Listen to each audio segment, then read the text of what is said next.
इस छोटे से शहर में करीब 85,000 लोग रहते हैं। फिर एक ही दिन में लगभग 50,000 लोग इसकी सीमा की तरफ बढ़े। कम से कम 67 लोग मारे गए और गिनती अभी रुकी नहीं है। लेकिन असली सवाल सिर्फ ये नहीं है कि इतने लोग आए कैसे। सवाल ये है, एक ही रात में हजारों लोगों को किसने यकीन दिला दिया कि रास्ता खुल गया है। पहले ये समझिए कि ये जगह है कहाँ और कितनी छोटी है। ये है स्यूटा, अफ्रीका की ज़मीन पर स्पेन का एक टुकड़ा, करीब 18.5 स्क्वायर किलोमीटर का एनक्लेव। 3 तरफ से मोरक्को और चौथी तरफ समुद्र। यहीं पर है यूरोप की सबसे अजीब सरहद, ईयू की ज़मीन अफ्रीका के अंदर। और एक बात अभी साफ कर दूं, स्यूटा से मेनलैंड स्पेन तक कोई पुल नहीं है, सिर्फ फेरी है, करीब 28 किलोमीटर एलजीसी तक। ये डिटेल याद रखिए, आगे यही पूरी कहानी का ट्विस्ट है। अब बॉर्डर को करीब से देखिए। ज़मीन पर डबल स्टील फेंस, कैमरास, 24 घंटे पेट्रोल। लेकिन फेंस समुद्र में जाकर ख़त्म हो जाती है, यहाँ एल ताराजहाल के पास, जहाँ पत्थरों की एक ब्रेक वाटर पानी में उतरती है। तैरकर उस ब्रेक वाटर के अराउंड यही वो रास्ता है जो उस हफ्ते वायरल हुआ। और ये सब अचानक नहीं था। क्रॉसिंग वाले हफ्ते में रोज़ करीब 300 लोग तैरकर आ ही रहे थे। बच्चों का शेल्टर अपनी कैपेसिटी से 24 गुना भरा था।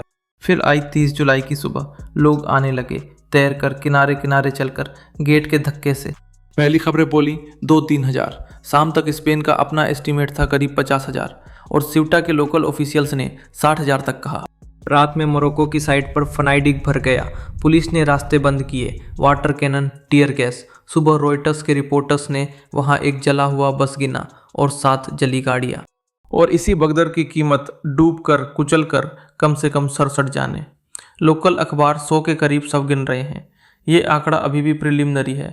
अब यहाँ कहानी का सबसे खतरनाक हिस्सा शुरू होता है। अदालत ने क्या कहा था और लोगों ने व्हाट्सएप पर क्या समझा, ये दोनों एक ही चीज़ नहीं थी। 8 जुलाई को स्पेन की सुप्रीम कोर्ट ने कहा, समुद्र से आने वालों को बिना कानूनी प्रोसेस के उसी वक्त वापस नहीं धकेला जा सकता। बस इतना, रहने का अधिकार किसी को नहीं मिला। फैसले की एक लाइन कॉन्टेक्स्ट से बाहर निकली और मैसेज बन गई, स्पेन वापस नहीं भेज सकता। कानूनी सच इससे कहीं ज़्यादा कॉम्प्लिकेटेड था, लेकिन भीड़ फैसले का पूरा PDF नहीं पढ़ती, वो एक फॉरवर्ड पढ़ती है। तो फिर इतने लोगों ने इस फॉरवर्ड पर यकीन क्यों किया? क्योंकि सुनने वाले पहले से तैयार बैठे थे। मोरक्को में 15 से 24 साल के हर 4 युवाओं में से एक ना स्कूल में है ना किसी काम में। 2025 की सर्दियों तक सड़कों पर प्रोटेस्ट चल रहे थे। नौकरी, हॉस्पिटल्स, महंगाई। और उस हफ्ते समुद्र शांत था। रॉयटर्स ने एक 16 साल के लड़के से बात की। वीडियोस देखकर उसने और उसके कजिन ने निकलने का फैसला किया। रूमर को बस यही चाहिए था, प्रूफ जैसा दिखने वाला एक क्लिप। क्या ये सब जानबूझकर हुआ?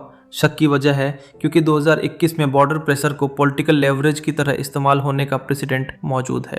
मई 2021, यही स्यूटा। 2 दिन में करीब 8,000 लोग अंदर आए थे। वजह थी एक हॉस्पिटल एडमिशन। स्पेन ने चुपचाप पोलिसारियो फ्रंट के लीडर ब्राहिम घाली को भर्ती किया था। मोरक्को के लिए पोलिसारियो दुश्मन है, वेस्टर्न सहारा की आज़ादी मांगता है और अल्जीरिया उसे सपोर्ट करता है।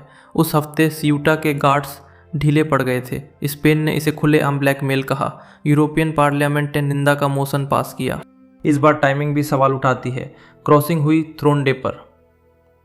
सांचेस कुछ हफ्ते पहले अल्जीरिया घूमकर आए थे और स्पेनिश कांग्रेस में सहरावी डिसेंडेंट्स की नेशनैलिटी वाला प्रपोजल आगे बढ़ रहा था। लेकिन यहाँ एक लाइन खींचना जरूरी है। पब्लिक एविडेंस में हमें कोई ऑर्डर, कोई लीक, कोई डॉक्यूमेंट नहीं मिला जो प्रूव करे कि रबात ने 50,000 लोगों को भेजा। पैटर्न है, मोटिव पर डिबेट है, डायरेक्ट प्रूफ अभी नहीं। और अब वो ट्विस्ट न्यूज़ शुरू में बताया था। मान लीजिए आप स्यूटा पहुंच भी गए तो आगे क्या? आगे चेक पॉइंट है, फेरी है, ID चेक्स है। EU ने साफ कहा, इस पूरी भीड़ में से एक भी इंसान मेनलैंड यूरोप नहीं पहुंचा। और एमनेस्टी वाली अफवाह, उसका रूल था 1 जनवरी 2026 से पहले से स्पेन में रहना। नए आने वाले उसमें आते ही नहीं थे। इसीलिए अगले 48 घंटों में करीब 69,500 लोग अपनी मर्जी से पैदल वापस मोरक्को लौट गए। शायद ये कोई सिंगल सीक्रेट ऑपरेशन नहीं था। शायद ज़्यादा डेंजरस चीज़ ये थी, एक आधा सा सही पॉलिटिकल टाइमिंग और हज़ारों लोगों की पहले से मौजूद डेस्परेशन। बॉर्डर कुछ घंटों के लिए खुला या नहीं, इस पर बहस जारी रहेगी, लेकिन एक मैसेज ने हज़ारों लोगों को ये यकीन ज़रूर दिला दिया कि मौका अभी है। और उस यकीन की कीमत कम से कम 67 जानें थीं।